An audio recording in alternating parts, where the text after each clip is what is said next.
Thank you for the introduction. I want to give a little bit of context first for why on earth I'm here among some really incredible researchers in the creatine space. So, as mentioned in my introduction, I really got into research under the advisement of Dr. Mike Ormsby, working with a female dance population for my dissertation. I grew up myself a dancer, and I'm very familiar with many problems within the dance community regarding nutrition and also additional supplementary training. And so I was always very interested in how do we optimize this specific population that's kind of riddled with nutrition problems. So we started off with a lot of protein work, which worked wonders. However, dancers really don't want to consume extra calories. And so years into doing some protein work in a dance population, I reached back out to my advisor and I said, do you know anyone that can give me some creatine? And he connected me with Dr. Darren Kandow, who I think that was maybe like 5 years ago now.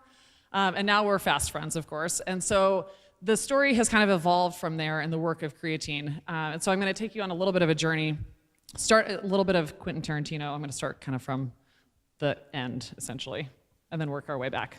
So I would love to have conflicts of interest, but I do not. I guess my only conflicts of interest are knowing Darren and Abby very well. They're my conflicts. So we've heard a lot about different life stages from previous presenters today in women's health. And the interesting thing here is there's a variety of problems and troubling things that happen almost at every phase, right? So we've talked about this lovely cliff that I am probably approaching that Abby was talking about earlier, right, of everything falling apart in perimenopause.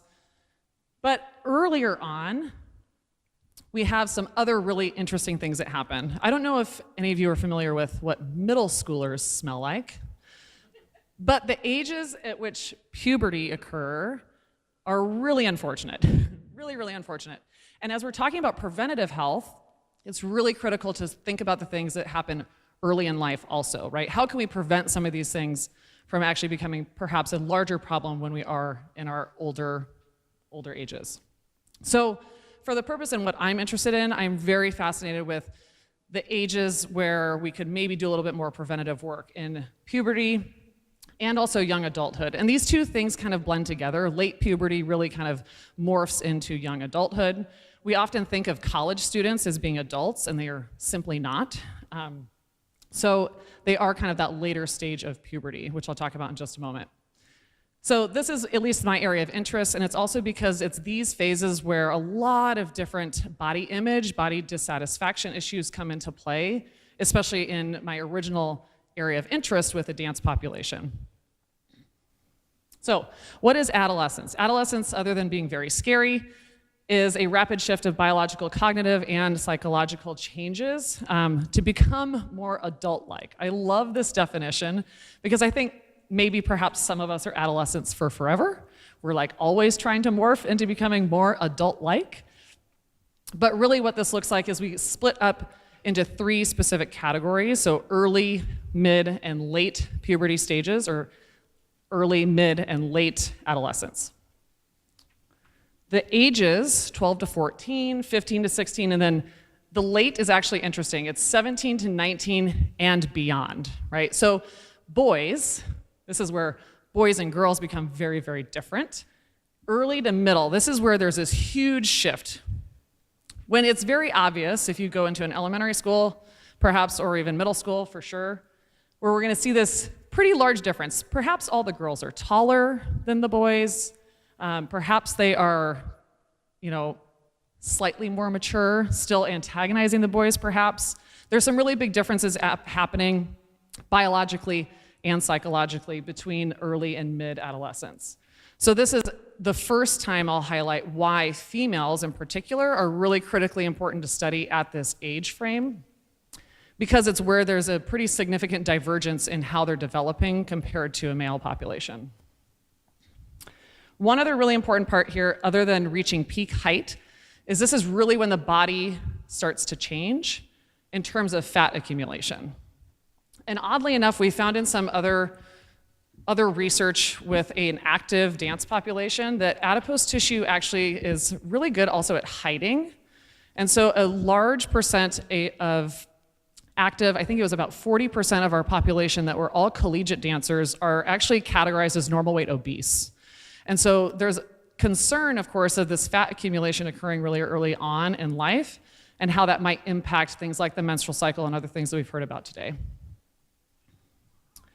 So this idea of the body changing at an earlier age compared to boys, and especially for females that might go through puberty changes before other females, there's a lot of cross comparison, right? If their body is changing before someone else, it becomes another way for someone to have a heightened body dissatisfaction at an earlier age. So not only are things changing because of puberty, it's also a really common age for girls to become involved in aesthetic sports, which sport involvement, of course, can be very positive, but it also can be a little bit detrimental in terms of the sport that they're involved in. So things like gymnastics and dance can really start even as early as the age of 3 years old. And we know that body image and body dissatisfaction can also become a problem as early as the age of 6, which is horribly sad and concerning. It likely explains some pretty significant mental health differences between females and males at an early age. Also, social media, we'll talk about that briefly, but I think we all know we use it, let's say, to promote wonderful conferences like this. However, I would say for the ages that we're discussing in this presentation, it is actually more detrimental than it is doing any good for that population. And we'll talk a little bit about some of the differences in how engagement on social media might play a difference for this female population. Age of menarche, kind of like I already mentioned. So at the very start, when a female starts their first period, is different across females, right? So we've talked about the menstrual cycle, and it would be lovely if everyone was the same. Not everyone is the same. We don't start at the same age, and so it actually complicates things quite a lot in terms of comparison, especially now that we have social media allowing us to compare basically 24/7. So females in particular, young females, are at twice the risk for developing depression and anxiety, as well as sleep disturbances compared to males. So this is kind of the area of interest of mine because it all is related to some of this body image, body dissatisfaction, and then repercussions of those feelings and how they show up in daily behavior.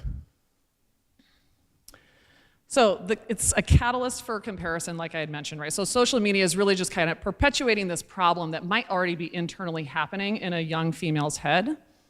Some really cool research has shown that actually passive use of social media is far worse than active use. So for those of you that are constantly posting and wanting to communicate to your friends or your followers, actually have better body image than those that are just passively scrolling and comparing and just looking.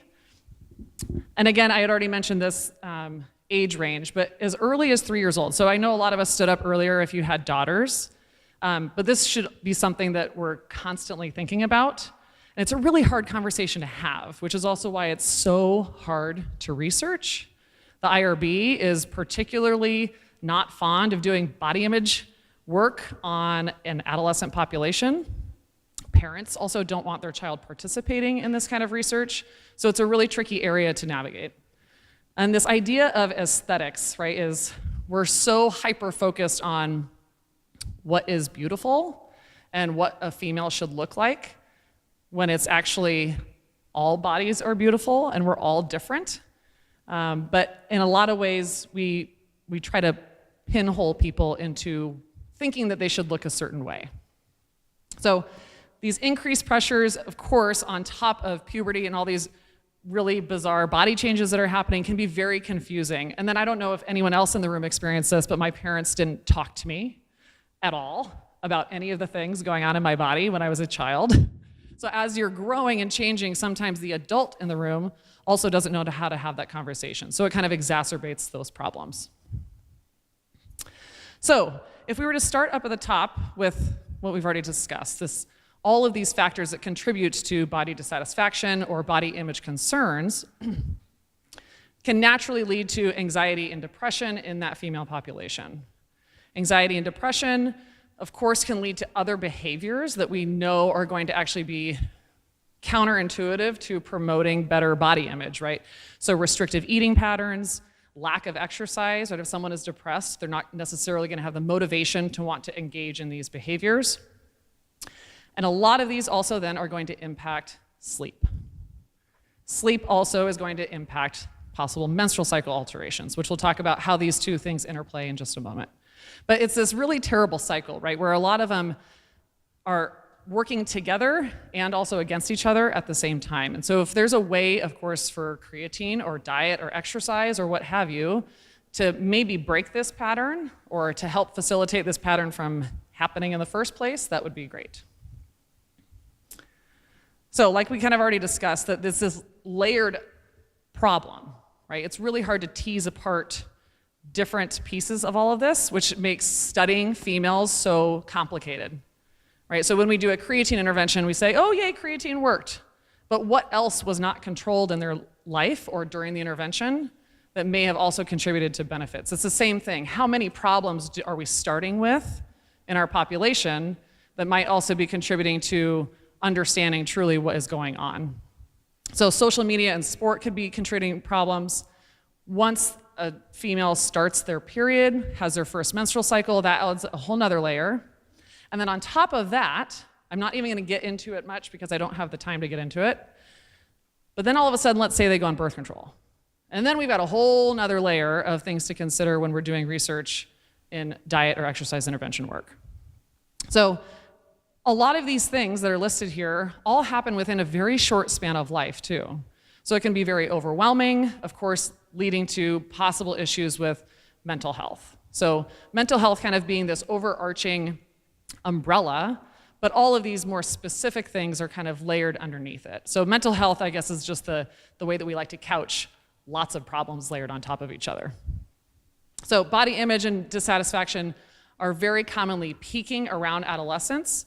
They're also very common in perimenopause. So some of these symptoms of depression and anxiety ebb and flow throughout life. But again, if we're thinking more preventative, perhaps if we were to educate or find ways to prevent a lot of these things earlier in life, maybe it would give that individual tools for later in life to be able to better manage. And of course, for any of the ladies in the room, you might already have a sense that these two are related, that the menstrual cycle and body dissatisfaction absolutely can disrupt sleep. And sleep is critically important for living, which is perhaps why I'm not optimally functioning right now. Okay, so body dissatisfaction among young females. This is just one example of a study. I pulled this one mostly because I love this figure, really showing that at lower BMI for both boys and girls, the average age here is 13 and a half years old for boys and girls. And just the girls alone, there were 650 participants in this study. And you can see at lower BMI, there is greater body dissatisfaction. So even when girls are underweight or normal BMI, BMI is a whole different problem that I don't want to talk about either, that the body dissatisfaction is actually higher. The peak in which they are dissatisfied with how they look is actually at a weight to height ratio range that we deem to be healthy. Boys seem to be a little bit better, and then they have a more linear as they get higher on the BMI scale. So just emphasizing again that this notion of body image is likely playing into the mental health puzzle piece for a female population. 17% report that they often try to restrict eating. 17% might not seem like a lot, but that's too many to me. And then of course, if they're restricting eating, they likely have low energy intake, and then to kind of thread the needle into the story of creatine, right, they likely are not consuming enough creatine in the habitual diet either.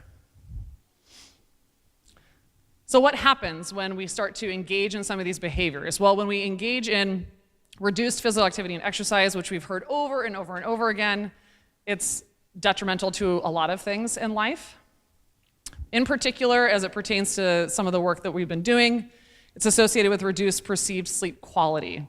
And some of the interesting work within differences between quantity of sleep and quality of sleep is fascinating, because sometimes quantity of sleep, total time, let's say, will change, But then you ask the participant qualitative feedback, and they're like, well, I didn't feel any different. So does that matter? Did the total time slept matter to them if it really isn't actually appearing to make them feel better? So measures of sleep are really important to assess both quantity and quality. Inadequate sleep and physical activity are strongly associated with mental health risks. So the less someone sleeps, the less they exercise, the greater the risk they're at for developing depression and anxiety symptoms later in life. And then increasing engagement in restrictive and emotional eating. This is very common, especially for those that have heightened dissatisfaction or body image issues. Again, reduced protein intake has been my primary interest, but this also is directly tied to reduced creatine intake as well. So some really fascinating work. If you're interested in anything related to menstrual cycle and sleep, Fiona Baker is your gal. This woman does some really amazing work with explaining how the menstrual cycle and the circadian rhythm behavior actually operates together. And I'm going to go through what these graphs over here say in just a moment. So essentially, the circadian rhythm is superimposed onto the natural menstrual cycle rhythm. Part of the concern is if we're doing any kind of sleep research with creatine, if you're including females in your work on sleep, you have absolutely got to account for the menstrual cycle. We can't just assess sleep willy-nilly and assume that we have an idea of how it might compare to a male population. So over on the right-hand side here, you can see REM sleep as a percentage of total sleep time, and morning rectal temperature. This is, of course, a way to look at a variety of things, but we're also looking at it as it pertains to the menstrual cycle for ovulation. So the menstrual cycle here, again, if it were perfect, this is what it would look like, but it doesn't. And what you can see, or what's important to note, is this decrease in REM sleep into the luteal phase. So the luteal phase has been mentioned multiple times today, but it's over on the right-hand side of this chart. And we would anticipate REM sleep to be at its lowest point during the luteal phase, and it's also when body temperature is at its highest. Interestingly enough, though, if someone is on contraceptives, this picture is totally different. So again, if you are including women in sleep research as it pertains to maybe improving sleep with the use of creatine, we definitely need to know at bare minimum, are they using oral contraceptives or not, right? Because then that's going to tell a different story. Menstrual events impact the circadian rhythm. So of course, let's say if ovulation does not occur, like we heard earlier, ovulation might not occur 1 month, it might occur at a different time point another month. It's definitely going to change, potentially, how sleep is occurring in the two different phases, either follicular or luteal. And subjective sleep quality, so again, how someone perceives their sleep to be, is typically lowest during menses. And again, that's likely due to a bunch of the symptoms that occur during menses, whether that's cramping or fatigue or just general discomfort. It might be more challenging to sleep during menses. And then lastly, just disturbed circadian rhythm. So if we have perhaps jet lag from flying across the country, or world, I suppose, it can in turn impact both the menstrual cycle, but also mood and behavior, right? Which a lot of us probably have experienced this. If you're really lacking sleep, then you might also be having some issues being patient, perhaps with your child or with your students or colleagues, right? So it's important to realize that a lot of these things are intertwined and make it a little bit tricky to study them independently. So, on to the important part. The potential for sleep and creatine is actually really, really fascinating. And we, in collaboration with Darren Kando, Darren was like, there's not a lot going on over here, you should do that. I was like, okay, that sounds great. We'll do whatever Darren tells us to do. So in doing a little bit of digging into the potential of sleep, a lot of the work really has been in sleep deprivation, like we heard about yesterday. And we do know that immediately upon sleep, that there's a lot of activity in the brain, and there's actually a higher demand for ATP and phosphocreatine, our high-energy phosphate systems, within those first few hours. This surge in ATP and PCR is positively associated with REM. So the greater the surge, the greater the amount of total sleep time spent in REM. And then we got to actually hear about this awesome study yesterday in one of the short talks. But essentially, during sleep deprivation, creatine metabolites are altered in both human and animal models. And fascinatingly, giving this single dose, in this paper reported that we might be able to reverse some of those detrimental impacts of sleep deprivation by taking a single dose of creatine, specifically related to cognitive deterioration, right? So maybe not overarching mental health and depression-related symptoms, but cognitive function for sure. So definitely hopeful. I, however, would love better sleep without sleep deprivation, right? So is there a way to actually still improve my sleep without depriving myself of it? I am loving all this NHANES data, Sergey. Thank you. A couple of important points about sleep potential, at least with creatine supplementation. Notably, most people habitually don't seem to be consuming enough in terms of just getting it through the diet, right? Whether that's a vegetarian or vegan problem, unsure. However, supplementation could be used to alter that, or maybe it's an education issue if we were to just eat animal products, perhaps, and encourage some of that behavior to occur. I think people can reach creatine intake with whole foods as well, but supplementation is always an option. The issue, of course, is that almost 70% are consuming less than a gram a day through the habitual diet. May improve minor sleep disturbances only. So like if someone has insomnia, we're not thinking that creatine is going to resolve major sleep conditions.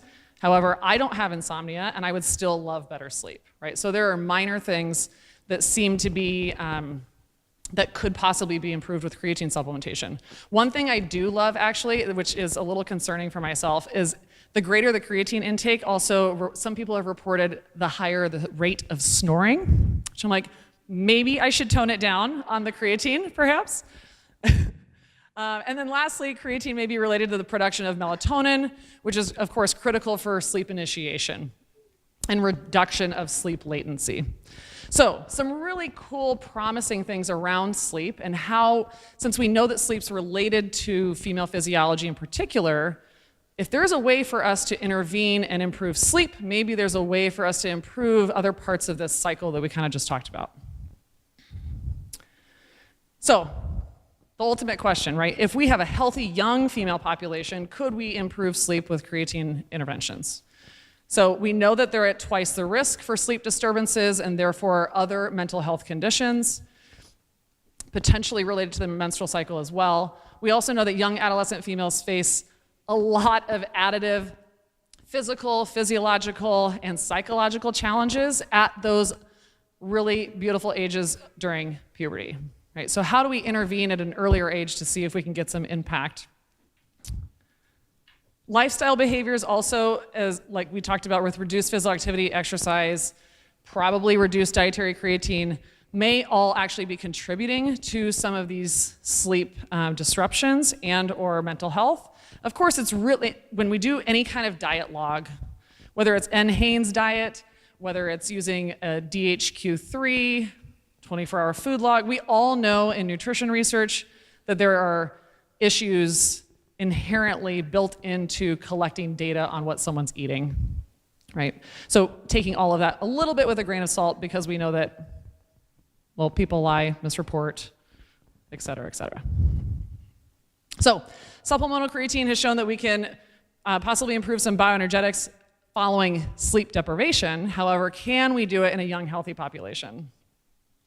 So what we chose to do is perform a randomized, double-blind, placebo-controlled trial.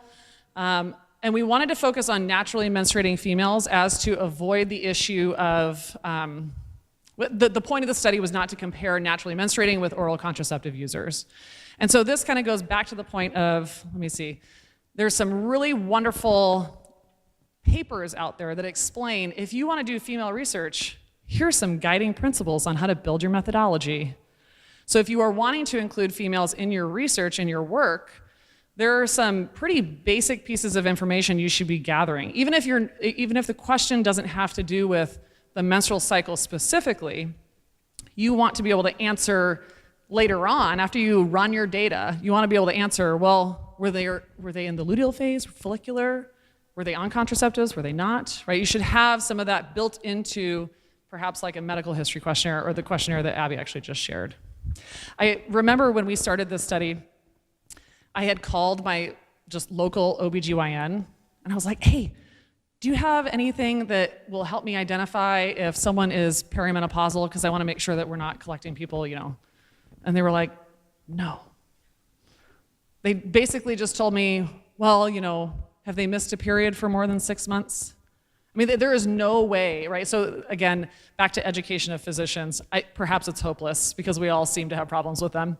But there's not a lot of there is not a great way, actually, to identify some of these major physiological changes throughout a female's life.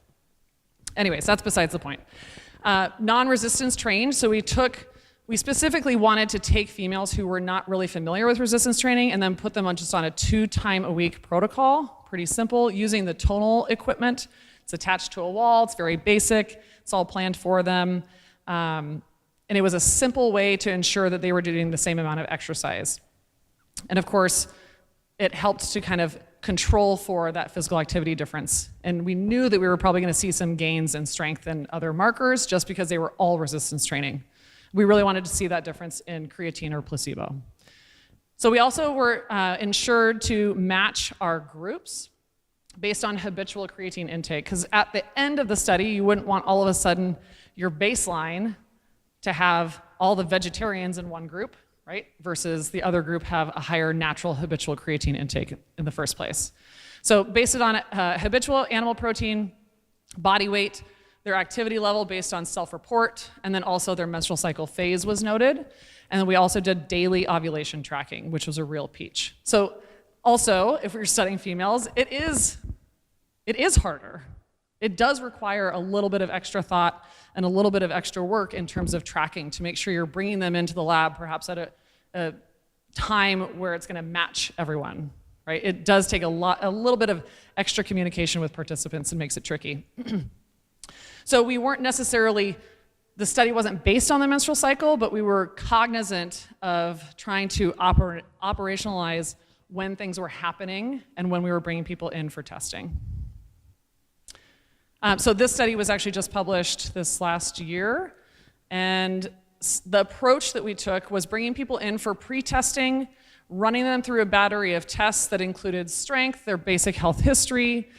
We used the DHQ-3, which is the Diet History Questionnaire 3. It's an NIH tool. The reason why we used food frequency is because it captured the 30 days prior to the intervention, and then the 30 days wrapped up in the intervention for post-testing. We then randomized and split them into 2 groups, creatine monohydrate and maltodextrin. And I'll explain those details in just a moment. 6-week intervention with 25 individuals. We had a couple of drop. And then they participated in weekly resistance training twice a week. They also took their supplement daily. I do think I probably have some trust issues. We make them come into the lab every day, and I watch them take their supplement because I don't trust they're going to do it. And then they also send us videos on the weekend of them taking their supplement shots. Our participants have been wonderful, and they kind of make it fun sending in their videos of, I don't know, their roommate like dumping their creatine into their mouth. It's very fun actually to watch them participate in a way that is entertaining for them. We also did daily ovulation tracking, and also when they ovulated, they came in, or they stayed a little extra in the lab that day for an additional BIA or BIS test. And then, of course, after the 6 weeks, followed up with post-testing that matched pre-testing. I missed the important part. We tracked sleep with an Oura ring. Is anyone familiar with Oura rings? So the Oura ring, we had the Gen 2 Oura ring, so we weren't using any of the body temperature necessarily. That wasn't our primary measure we were looking at. We were looking at deep, light, and REM sleep, as well as total sleep time. So the intervention, again, was 6 weeks long. For the groups, what they received, the creatine group received 5 grams per kg per day, plus 5 grams of maltodextrin, just for matching purposes in taste and flavor. And the placebo received 10 grams of malto. Again, we had daily outcome measures. So daily Oura ring data is incredibly thorough to be able to have that amount of data for the 6-week period. We also then focused on pre and post measures. Again, body composition was included, muscular strength testing, and diet, like I had mentioned before. So we anticipated, right, a couple of things. We anticipated for sure that strength would improve, right? We forced them to do some resistance training, gave them creatine. Sure, it'd be cool to show that the creatine did better than the placebo, but that wasn't really something we were ultimately interested in. We were really interested in the sleep markers. So this is an example of, I guess, reporting female physiology data to show that you accounted for what phase they were in. So we didn't intentionally make sure that all participants were evenly split between the groups, but we wanted to make sure that our groups were not all that different in terms of how many of them were in the luteal phase at the beginning and how many of them were in the follicular phase at the beginning. So essentially, had there been differences between groups and then we had differences on the back end, that could have been a concern that we had not necessarily controlled for this relatively similar split between our two groups. And these are the other measurements that we wanted to ensure that were at least the same at baseline so that we didn't have differences between placebo and creatine. So this was I remember when I emailed Darren and I was like, we either did something wrong or I think this is kind of cool. And so what we found, so same resistance training protocol and following workout days. So on non-workout days, there's no difference in sleep time, perceived sleep quality, REM, light sleep, no differences. On the workout days, so the nights following resistance training, interestingly, the creatine group got about an added hour of sleep, which is kind of cool. No differences in how they perceived that to be, but maybe there is a physiological difference in the way that they maybe operated that day. Perhaps their cognitive function was better that day, the next day following a better night's sleep. We, of course, didn't ask those kinds of questions because I'm not sure I anticipated this was going to happen. But this is a pretty cool piece of information that we absolutely will be following up on in further studies to come. But cool to show that creatine perhaps in a healthy young female population is supporting better sleep if combined with resistance training, right? And we already do know that there's really great evidence to show that resistance training and exercise also are aiding in better sleep, but maybe resistance training plus creatine aids even more in better sleep time. So this has come up over and over again, that education seems to be a really strong area of opportunity, not just for physicians or the public, but those that we are also working with. When we bring participants in for intervention work, this is also an area of opportunity for us to kind of educate them on what it is that we're doing, what it is that we're studying. They're the perfect people to educate. And especially if we're working with adolescents, it requires parental consent. So now you get to educate the parent and the kid, which is even better, right? Now you get to talk to two different people on the potential benefits of creatine. In our study, habitual creatine intake was less than 0.5 grams per kg per day, reported at both pre and post. So this is, to me, far too low. And so again, another area for opportunity to really educate those participants when they're coming in. Or perhaps, wait till the end so that they don't actually change their behavior in the middle of your study. That is not what we want to happen. And educating around the importance of creatine-rich foods, right? So starting really with food first. Supplementation is great. We're all fans of supplementation in this room, but promoting food first as well. Low-dose creatine supplementation could support deficits in habitual dietary intake and potentially as a means to aid sleep. Again, with resistance training. So I want to make sure that I don't forget that part, right? That it is in addition to resistance training that we really seem to see these benefits in additive sleep. Okay, so to come back to our circle, right? We know for sure that body dissatisfaction may contribute to higher rates of anxiety and depression, mental health concerns in a young female population, leading to higher risk for disrupted sleep. So if we could perhaps fix a little bit of this or increase total sleep time, perhaps it could contribute to additional benefits of other things in life that seem to be related to sleep. Perhaps improved mood, improved behavior, improved cognitive function the following day. Also, creatine may have the potential to improve total sleep duration with resistance training. And again, it's a bit of a leap because we didn't collect this data. We didn't ask for any, we didn't do the depression anxiety scale questionnaire, but adding those pieces in with sleep data might be really important in the future, right? It's great to see that we have additive sleep, but take it one step further, is there any benefit on the mental health side, right? And of course, that might be more of a longitudinal study because mental health doesn't just, of course, improve in one day, right? So we'd have to look at that long term. So I added this just this morning because I forgot that we have other cool things going on currently, so that was in the past. And now what we're working on, it's hard not to bring this up. So we just received a $12 million grant from the NIH to study women's health, this was before our administration just came into play. So fortunately, we squeaked right in before things are going to be taken away from us.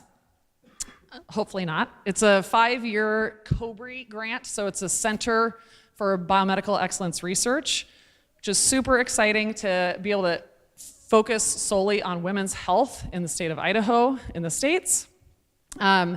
We have a new collaborator in our department. His name is Dr. CJ Brush. He is an exercise psychologist, and so he has become interested in working with Darren and myself in looking at some of the psychological benefits of creatine intervention work. He is also part of this large COBRI grant. Dr. Abby Smith-Ryan is also down here because Abby is my mentor on the COBRI as I'm one of the research leads in the project. So what we are studying for CJ's work right now is looking at the relationship between habitual dietary intake, cognitive function, and adding on that next layer, right? Adding on the layer of depression and anxiety.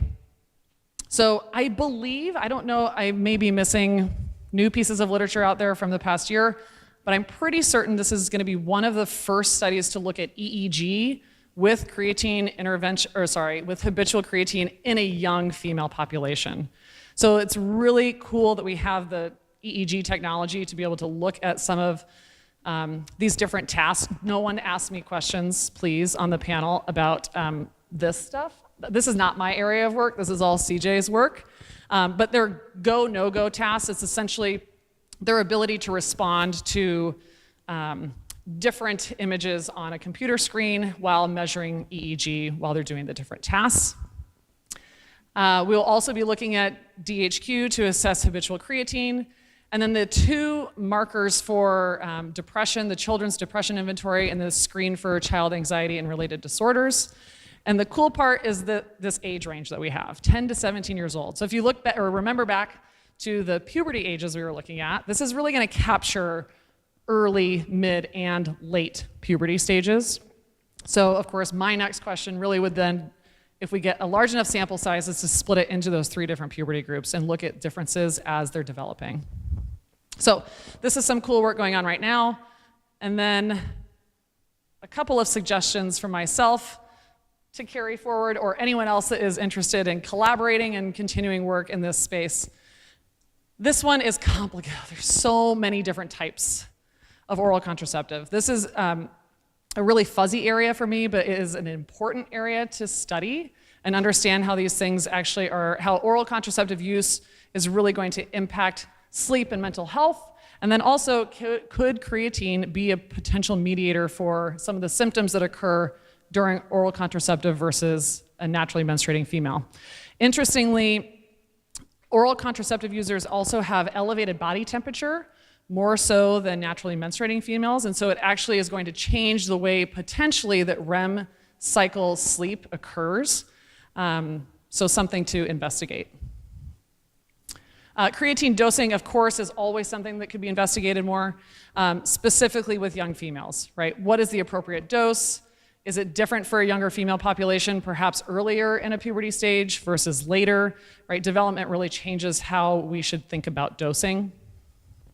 Sleep disturbances in early adolescence and also perimenopause. So I have previously been focused kind of on the 2 gals in between the stars over here, but of course, as Abby was mentioning, perimenopause is also a critical time where we don't really know a whole lot of what's going on, and there's a lot of opportunity in that space, but also into younger kiddos too.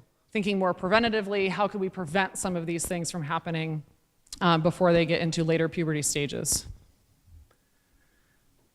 And then lastly, there's also thought that creatine kinase activity matches estrogen throughout the menstrual cycle. This is a little outside not my scope, but it's piqued my interest.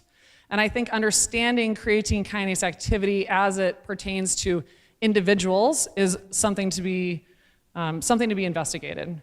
Because as we saw before, right, this is assuming that we have estrogen, progesterone, luteinizing hormone, follicle stimulating hormone occurring at specific times. So does creatine kinase actually follow the pattern of the individual?